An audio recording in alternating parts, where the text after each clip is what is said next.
I stepped into the room with my shoulders wound tight, my pulse thudding like a drum in my chest. The space wasn't large, but the harsh overhead light and the rhythmic ticking of an old wall clock made it feel more like a courtroom than a family gathering. Every eye turned toward me. No one offered a smile, not a single nod. It was as if I had just walked into my own sentencing. A long table stretched down the middle of the room, covered in a white linen cloth. High-backed leather chairs flanked both sides, stiff and proper, the kind you'd expect in a mediation session, not a farewell. I clutched the hand of my 8-year-old daughter, Sophie Carson. She looked up at me with wide gray eyes, mirroring the unease I tried so hard to hide. I forced a small smile, not for myself, but to hold her world steady. "Elena," a voice said, slicing through the stillness like a cold gust. "You really had the nerve to come?" That voice, sharp, polished, and dripping in frost, belonged to my sister, Clara Whitmore.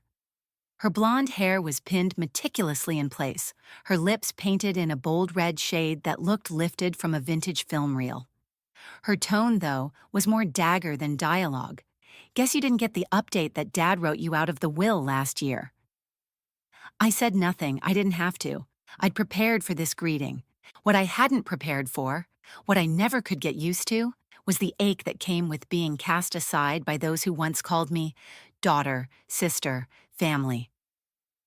Quietly, I pulled out a chair for Sophie, the last seat available tucked farthest from the center. I sat beside her, my body stiff, as if bracing for a wave I couldn't see. Just then, my uncle, Harris Whitmore, leaned back in his chair with a dry, humorless laugh, like he'd just heard a bad joke only he appreciated. "I figured you'd have the decency to stay away," he muttered without meeting my eyes. "Or maybe you're here to whisper one last apology to your father?" Not that it'd matter anymore. Sophie shifted in her seat, her tiny fingers gripping the hem of her dress like she was shrinking from view. I placed my hand over hers, warm and calm, though my eyes stayed sharp, scanning the people around us. Cousins, in-laws, familiar faces who now looked at me like I was a stranger who had wandered in off the street. The niece, the sister, the daughter. Erased like a name rubbed from the pages of a family tree. I couldn't remember the last time someone had called me sister. After my marriage ended, I left that house, packed up what was left of my dignity and my newborn, and never looked back. It was never just distance, it was erasure. I'd been cut from birthdays, left off the holiday cards, unmentioned in stories retold over wine and roast. Clara kept my absence alive like a tale passed down for generations, a tale of betrayal, of abandonment, one she wore like a cross she bore for the family. No one asked why I left. No one cared that I took Sophie, barely 3 months old, and walked away still healing from surgery, still limping through sleepless nights. My gaze drifted around the room. Once my father's study. The books still lined the shelves, family photographs hung on the walls, but my face, gone, cropped from the frames, like I'd never existed. Clara leaned into her husband, whispering something behind a manicured hand. The man had never once looked me in the eye. Next to them sat our cousins, already looking smug, like they'd read the ending to this chapter and couldn't wait for it to play out. The door opened. In stepped my father's attorney, Mr. Langford, tall and unbothered, carrying a weathered leather briefcase and a thick file. The sound of his shoes against the floor was slow and deliberate, like each step knew the weight of what was coming. He nodded to the room, expression neutral, but when his eyes met mine, he paused, not with pity, not quite sympathy, but with thought. He held the moment just long enough for me to wonder what he knew. Then he turned away. Everyone thought they knew what today would be. A confirmation, a quiet humiliation, no voice, no legacy, just the final seal on my removal. But they didn't know that I hadn't come to plead. I wasn't here for scraps. I was here because Sophie had looked at me last night and said, "Mom, if Grandpa still remembers you, you should find out." And I said yes, not for my father, for her. Across the table, Clara smirked, triumphant already, her ankle crossed over her knee like she was presiding over a corporate meeting. Her tailored slate suit shimmered slightly under the fluorescent light. Everything about her screamed ownership, of the moment, of the room, of the family name. I glanced at Sophie, still silent beside me, hands clasped neatly in her lap. She was absorbing every face, every word. Even when she said nothing, her presence was loud in my heart. Mr. Langford set his briefcase gently on the table, unfastening the locks with care. I didn't know what was coming, but I had a feeling. This story wasn't over. Sophie didn't say a word, but I could feel her small frame shift ever so slightly toward me, like instinct pulled her closer to safety. I tightened my grip around her hand, gently but firmly, reminding her and myself that no matter what anyone in that room believed, I was still her mother. If I had to face another round of rejection, at least this time, I wouldn't be standing alone. "You shouldn't be here, Elena," came a voice as rough as gravel behind a long, smoldering cigarette. Harris Whitmore, my father's younger brother, leaned forward, voice low and bitter. "Your father made it clear. You're out.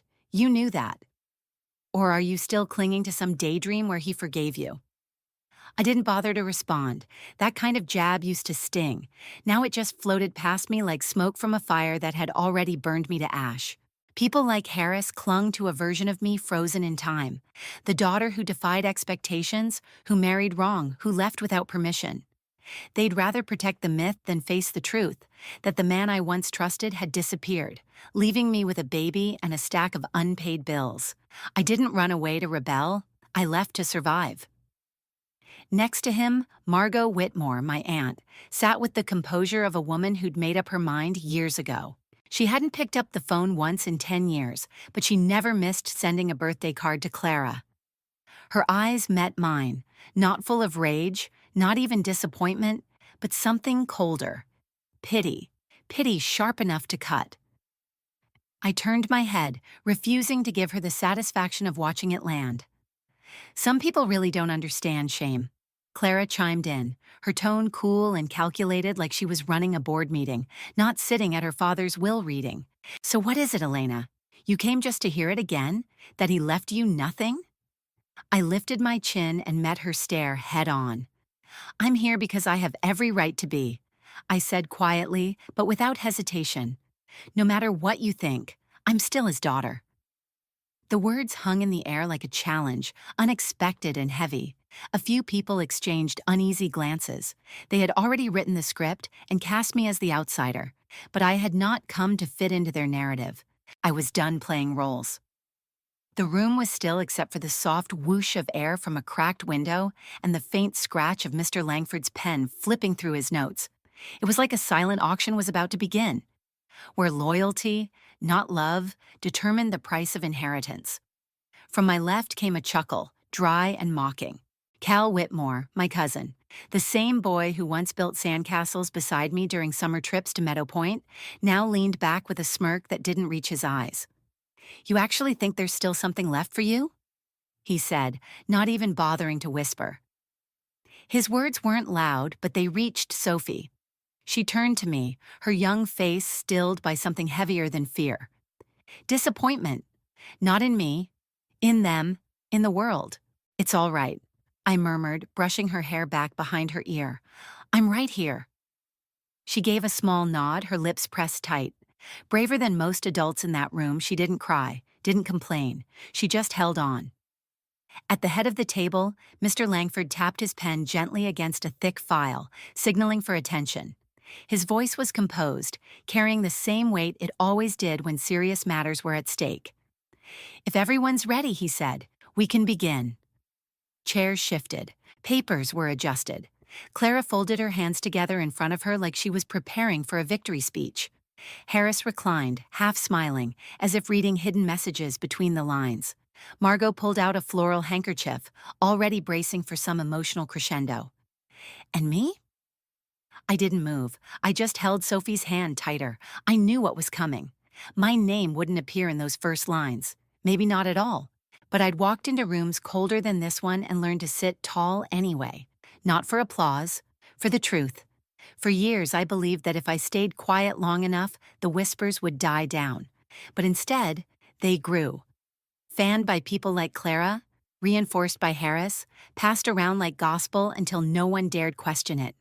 Their version? that I was the ungrateful one, the coward who ran when family needed me, the selfish daughter who left a dying father to fend for himself. That story became a truth too easy to accept, because it let them ignore the parts that didn't fit. No one ever asked what happened after I left. They didn't know, or didn't care, that I came back once. 3 months after leaving my husband, I stood at my father's door. Sophie was 6 months old, pressed against my shoulder, and I was holding a suitcase in the rain. I knocked, I waited. The rain had only lightly dusted my coat that day, but the cold air seeped through everything, down to the bones. I stood on the porch of my childhood home, holding a baby in one arm, a battered suitcase in the other. The wooden door, dark, heavy, unwelcoming, remained closed.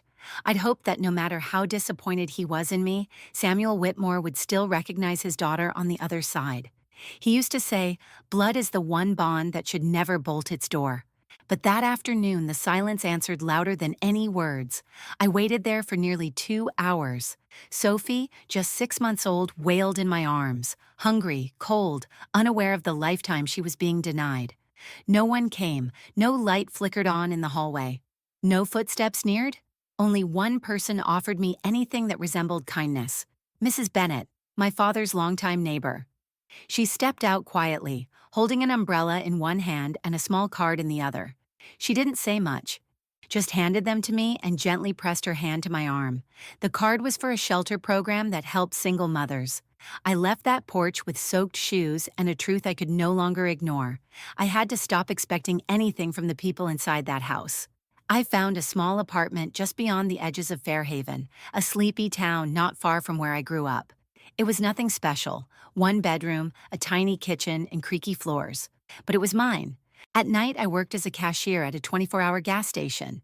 During the day, when I could, I picked up part-time shifts doing bookkeeping for a local insurance agency. It wasn't easy, it wasn't glamorous, but it was enough. I patched up Sophie's clothes myself, made meals stretch with whatever I could find on discount shelves, and saved every extra dollar for books and puzzles she'd outgrow in months. We lived small, but free from the judgment, from the gossip, from the closed doors. And yet, even on quiet nights, when Sophie had fallen asleep and the world stilled, my thoughts wandered back to him, Samuel. Not with rage, not even with resentment. Just wondering, did he ever ask where I went? Did he ever miss me? He was the one who taught me how to fix a leaky faucet, how to tell if flowers needed trimming or just water. He was the only one who didn't laugh when I said I wanted to study design instead of finance. He used to sit beside me on the porch with a notepad, helping me sketch out ideas for rooms I imagined. But that version of him seemed to vanish the day I married someone he didn't approve of. The man I fell for was an artist, spontaneous, full of dreams. But those dreams burned fast, and what was once paint-stained romance turned into shouting matches and sleepless nights. I walked away, not out of failure, but out of survival.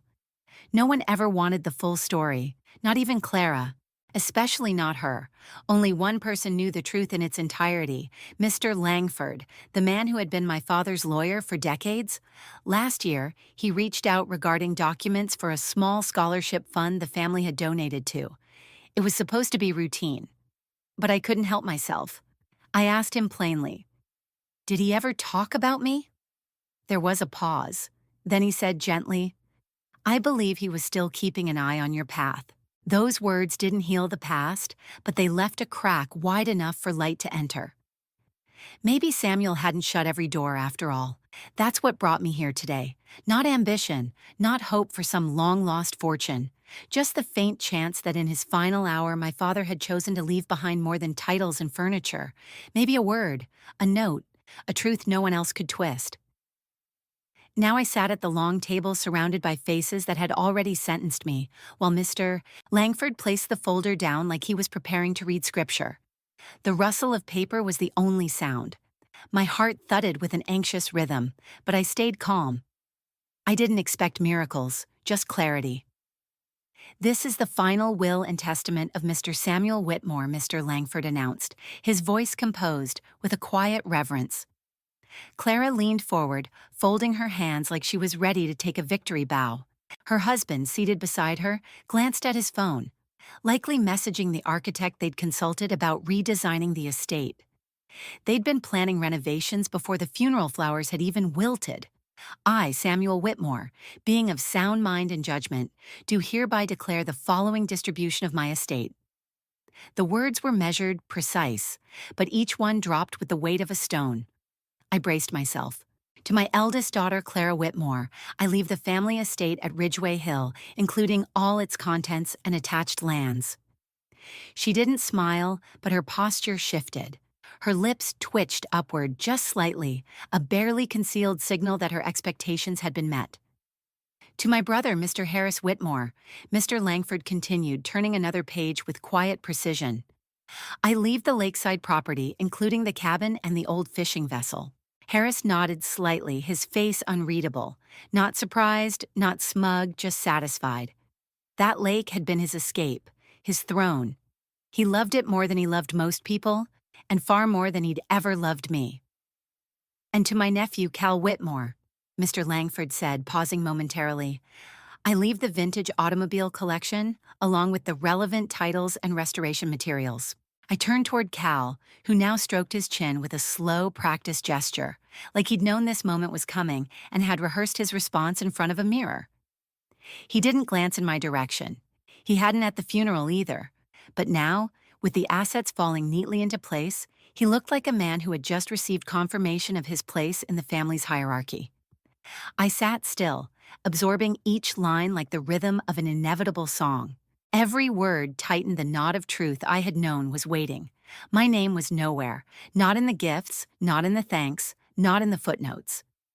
And then it came. Mr. Langford cleared his throat softly and adjusted the paper in front of him.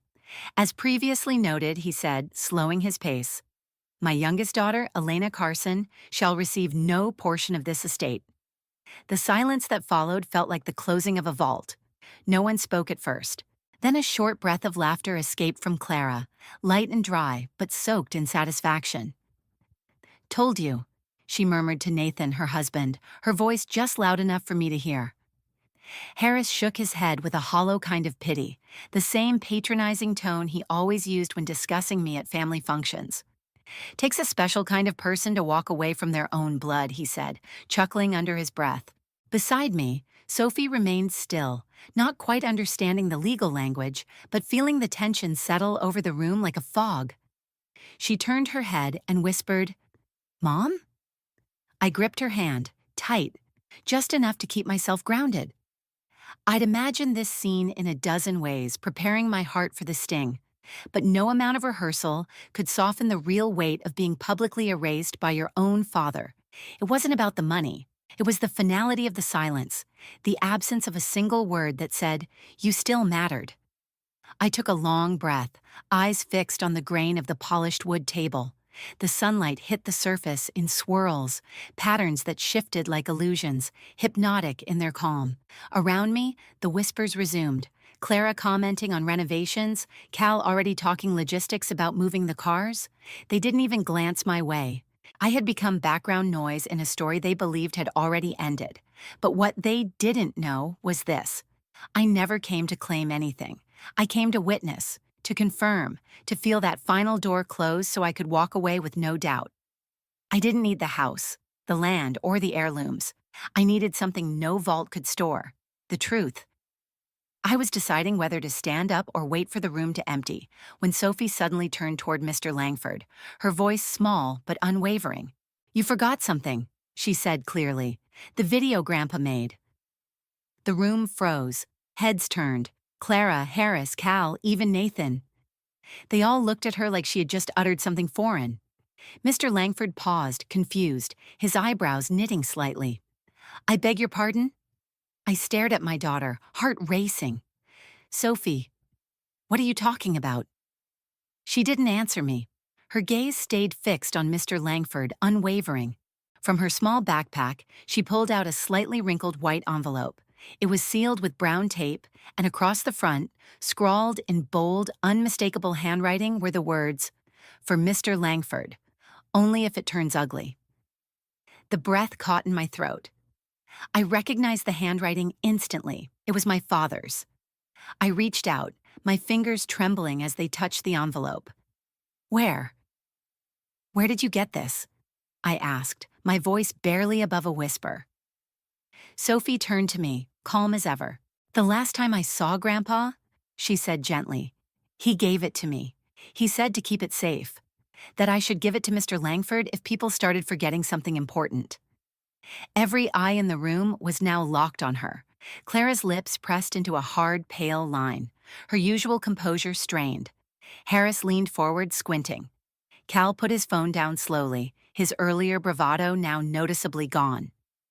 Mr. Langford took the envelope with both hands, handling it as if it were made of glass.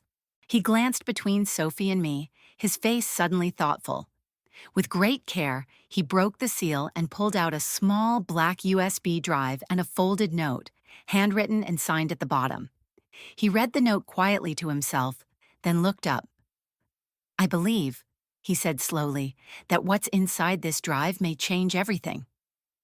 Mr. Langford read the note once more, then slowly lifted his gaze to the room.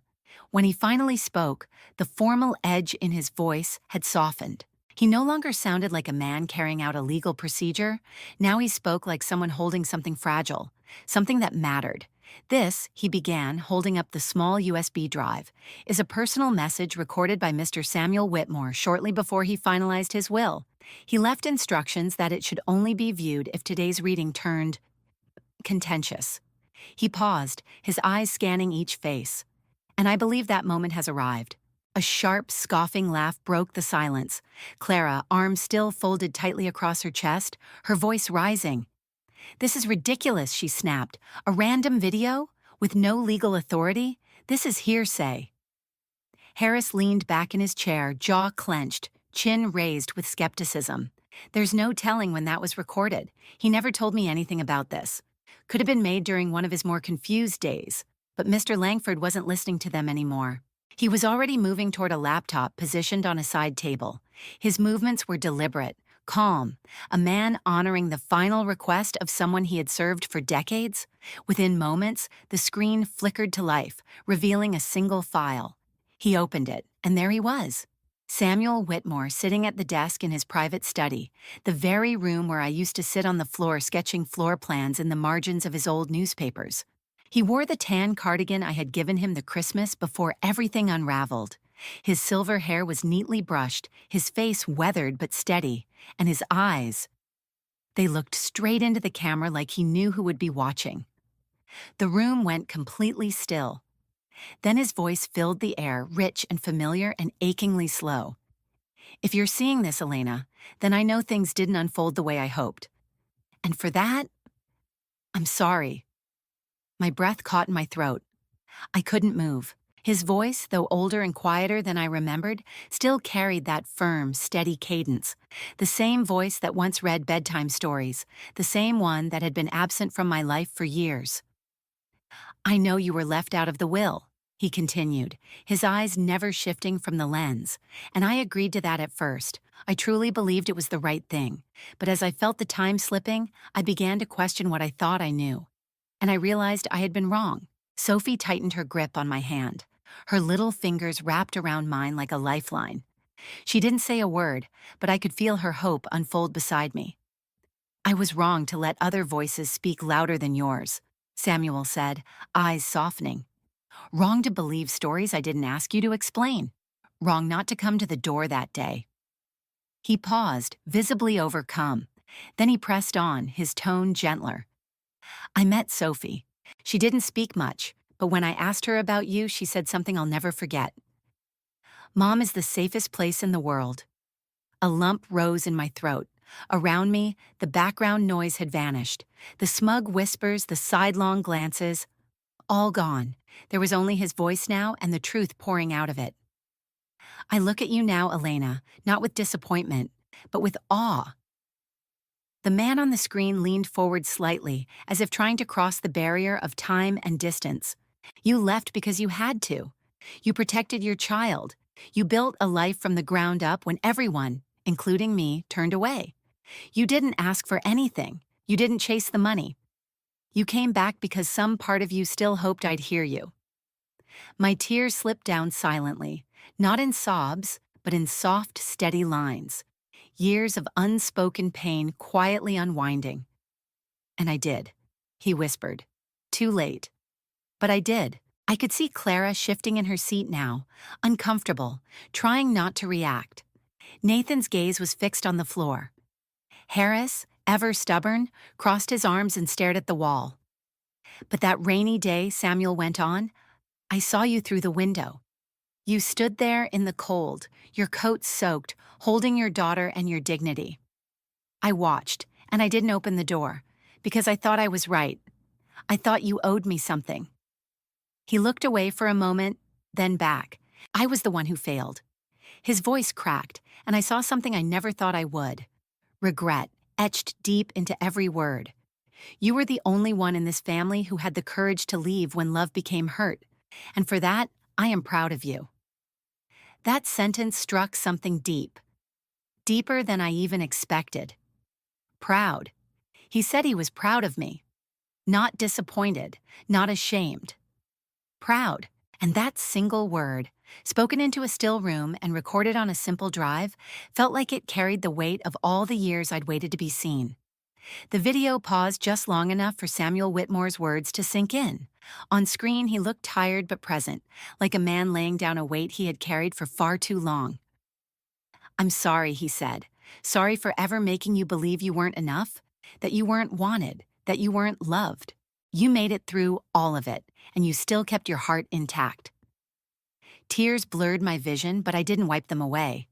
Sophie glanced up at me with those quiet, searching eyes, and something shifted deep in my chest. I wanted to gather her in my arms and cry. But I didn't move. We needed to hear the rest, and because of that, my father continued. I revised my will, one last version, sent directly to Mr. Langford and properly signed and witnessed. A subtle gasp rippled through the room. I couldn't tell who it came from. Maybe Cal, maybe Clara. Harris sat forward, brows drawing together. I leave this house, he said, to my daughter Elena, along with my personal savings, my retirement investments, and a scholarship fund for Sophie. She deserves the chances her mother never had. Gasps turned into uneasy silence. I heard someone's breath catch, felt the temperature of the room drop as the balance shifted. I know this won't please everyone, he went on, as if anticipating their exact reactions. But I'm not doing this out of fairness. I'm doing it out of truth. And the truth is, she earned it. The screen began to dim. He leaned in slightly, and for a moment, it was like I was 10 years old again, curled up in a thunderstorm, watching his face through a crack in the hallway door. You are my daughter, he said softly, and I love you. I always have. I just didn't know how to say it. The video faded to black. No music, no signature, just silence. Heavy and absolute. I sat still, holding Sophie's hand, while something inside me shifted. It wasn't anger, it wasn't triumph, it was a storm of disbelief and release, like every door that had been slammed shut was now slowly, finally, creaking open. He had seen me. In the end, Samuel Whitmore had truly seen me. No one moved. The air felt thick enough to touch. For a moment, the family was suspended in a strange space, halfway between years of entitlement and the unexpected truth that had just thundered into the room like a winter storm no one had forecast. Then came the sound of a chair scraping back. Clara stood suddenly, pale-faced and shaking, not with sadness, but fury barely contained. No, she said, voice clipped and sharp. There's no way. He never changed anything. I took care of him. I was there every day. She looked around as if expecting support, but no one spoke. Even Nathan, who rose beside her to offer comfort, was pushed away. She stormed toward the door, her heels clicking against the wood floor, and disappeared without a glance back. The door slammed behind her. The room echoed with the emptiness she left in her wake. I didn't feel victorious, just quiet, deeply quiet. Harris, still seated, stared at the now black screen like it was a puzzle he couldn't solve. His voice dropped, barely audible. How do we even know that video's legitimate? He muttered toward Mr. Langford. He could have filmed that months ago. He wasn't always sharp near the end. Mr. Langford leaned forward slowly, calm and precise. The message was recorded 2 weeks before his passing. It was time-stamped, notarized, and documented. I was present when he finalized and signed the new version of the will. It is legally binding in every sense. Harris didn't reply. His jaw clenched. He knew there was no argument left to make. It was over. Everything had been handled according to law, and more importantly, by Samuel's own intention. I glanced over at Cal. The same cousin who had looked at me with amused disdain just hours ago now sat frozen, eyes vacant. He hadn't said a word since the video ended. I couldn't tell if it was guilt, confusion, or both tangled into silence. I didn't think he'd actually do it, he muttered finally, mostly to himself. He stood slowly, grabbed his coat from the back of the chair, and walked out without another glance. No one tried to stop him. One by one, the others followed. Distant relatives, husbands, wives, all the people who had once taken part in my erasure. They left the room in a hush, like witnesses to a truth they had no defense against. Empty chairs remained behind like quiet echoes of the lives they'd constructed around a lie. I stayed seated, still holding Sophie's hand. She looked down at our hands, then back up at me and gave a tiny smile, not of celebration but relief. She had known. She had carried this secret longer than I ever imagined, and now she could finally breathe. It was just the three of us now. Me, Sophie, and Mr. Langford, seated in the stillness of a room that had once been a vault of judgment, now stripped bare by truth. The lawyer gently closed the folder in front of him. His voice, no longer clipped and professional, had taken on a quieter, almost reverent tone. The revised will, he said, will be shared with each beneficiary. All legal confirmations and supporting documentation are in place. There will be a few forms to sign, but everything is set. I gave a small nod, unable to respond with anything more. I had thought I would feel fury, sorrow, maybe even the vindication of having been chosen in the end. But none of those feelings came. What settled inside me was peace. Not the empty silence I used to fall asleep to in the corner of our one-bedroom apartment while Sophie cried herself to rest. Not the heavy, avoidant quiet of family gatherings where no one asked how I was. This was a stillness filled with clarity, a final exhale after holding my breath for years. I looked around the study, once Samuel Whitmore's sanctum. I remembered the smell of old paper, the sound of his pen scratching across to-do lists, the way he folded tiny airplanes out of index cards when I was little. That memory had been buried under layers of rejection, but now it glowed quietly. This room had always seemed locked to me, but now it had opened again, not to exile me, but to welcome me home. "Thank you," I whispered to Mr. Langford, my voice steady but quiet. Not just for the legal work, but for honoring his voice. He gave a slight smile, respectful and warm. Then he stood, gathered his things, and walked out, each step lighter than when he had arrived. Now it was just me and Sophie. She looked up at me, her eyes shining with something I hadn't seen in her before. Not just relief, but belief. The kind that says, "See, the truth always finds a way." Late afternoon sunlight streamed in through the tall windows, turning the hardwood floor gold beneath our feet. The warmth contrasted so sharply with how cold this room had felt just hours earlier. I remained seated, trying to catch up to everything that had happened. The house, once a symbol of rejection, was now mine. So was the retirement account, the scholarship fund for Sophie. The whole estate everyone had expected Clara to inherit had shifted. But what I had received here today wasn't about assets. It was about acknowledgement. It was about finally being seen. "The changes take effect immediately," Mr. Langford had said before leaving. I hadn't spoken then. I was still letting the words soak in, but I remembered them now, and I nodded to myself. I had always longed to hear just one simple thing from my father, that I was enough, that I was worthy of his love. And now I had it. Not just in sentiment, but in proof. A recorded voice, a rewritten will, an apology carved into action. He had chosen me. I glanced down at Sophie, still sitting patiently, her small hand inside mine. Her wide eyes scanned the edges of the room like she was storing every detail in memory. "You did good," I whispered, brushing a strand of hair from her face.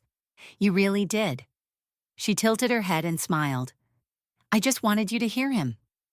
I choked on a soft laugh through my tears. "You kept a very big secret, sweetheart." She nodded proudly. "He told me to wait until the right moment." I thought, this was it. I smiled, overwhelmed by how this little girl, just 8 years old, had carried a piece of my father's truth for months. Not one of them in that room could deny it now. Not Clara, not Harris, not Cal. None of them. I rose slowly, my hand still in Sophie's, but the weight I had carried for so long, the shame, the fear, the doubt, was gone. The room felt vast in its silence. I glanced at each empty chair as we passed, remembering the faces that once looked through me like I was invisible. They were gone now, and the silence left behind didn't feel like rejection. It felt like resolution. We stepped through the tall doors and into the light. The stone steps glowed under the setting sun, and a gentle breeze drifted across the porch. I shivered, not from cold or bitterness, but from the delicate touch of spring's first breath. A whisper of something new. At the top of the steps, I paused, turning back one final time to look at the house. It no longer seemed like a fortress meant to keep me out. It had become something else. A place where my father had finally spoken the words I never thought I'd hear. "Do you want to see Grandpa's room?" I asked, glancing at Sophie. She squeezed my hand, eyes bright. "Do you?" I smiled, then shook my head gently. "Not today. Today, I just want to go home. With you." She nodded, and we descended the stairs together. At the curb, our small car waited. The same car that had carried us through years of struggle, late-night drives, and quiet hopes. I opened the door for her, and she climbed in with a lightness that told me everything she'd been carrying had finally been set down. I walked to the driver's side and paused, catching a glimpse of myself in the rearview mirror. My eyes were still damp, but they were no longer weary. They were calm. They were free. The quiet in the room deepened after the last of them left. For a long time, neither Sophie nor I moved. The storm had passed, and in its wake was a stillness unlike any I'd ever known. Not emptiness, but a fullness that comes only when the truth finally rises. Mr. Langford gently closed the final folder on the table, his voice lower now, quieter, almost reflective. "The revised will goes into effect immediately," he said. "All beneficiaries will be notified, and documents distributed accordingly. If you need any further assistance, I'll be here to support the transition." I nodded, unable to speak through the knot in my throat.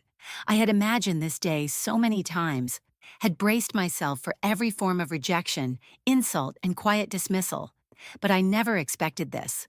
Peace. Not a perfect ending, but a true one. I looked around the study. The place where Samuel Whitmore once buried himself in books and blueprints, where he'd scribbled notes in the margins of old ledgers, where he used to fold paper into airplanes and send them soaring over my head as a child. That part of him had been lost for so long, I had stopped believing it ever existed. Now it had returned in the most unexpected way, through a video, a signature, and a sentence I had waited half my life to hear. "You are my daughter, and I love you."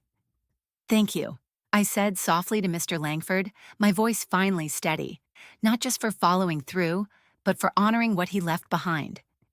He gave a small, knowing smile, then rose and left the room, his footsteps echoing faintly as he disappeared down the hallway. It was just me and Sophie again. She sat across from me, her small fingers still wrapped gently around mine. Her face was calm now, no tension in her brow, no weight in her shoulders. I watched her as she glanced around the room, her eyes thoughtful, as if she were trying to memorize it. "You were amazing," I told her, brushing a curl back from her cheek. "Thank you for holding on to that letter. That secret, it changed everything." She smiled with a kind of quiet pride only children seem to carry so naturally. He said to wait for the moment when people forgot what mattered. "I think today was that day." I laughed softly, my voice catching in my chest. "You were right." I stood slowly, and we both took one final look around. Each empty chair seemed like a shadow of an old memory, once cold and condemning, now silent and irrelevant. We had outlasted their judgments. We had outlived their stories. Hand in hand, we stepped outside. The sun was beginning to lower, painting the wide front steps with hues of gold and amber. A soft breeze drifted through the budding trees, carrying with it the early scent of spring. I breathed it in, not with hesitation, but with hope. We paused at the top of the stairs. I turned back one last time. The house no longer loomed with judgment. It no longer stood as a symbol of rejection. Now it felt like what it had once been a long time ago. A place where my father loved me in his own flawed and silent way. "Do you want to go see his room?" I asked Sophie gently. She looked up at me, her eyes thoughtful. "Do you?" I paused, considering. "Someday, but not today." She nodded. "Me too." I gave her hand a light squeeze and we walked down the steps together. Our small car waited at the curb, the same one that had carried us through years of uncertainty, night shifts, scraped knees, and whispered lullabies.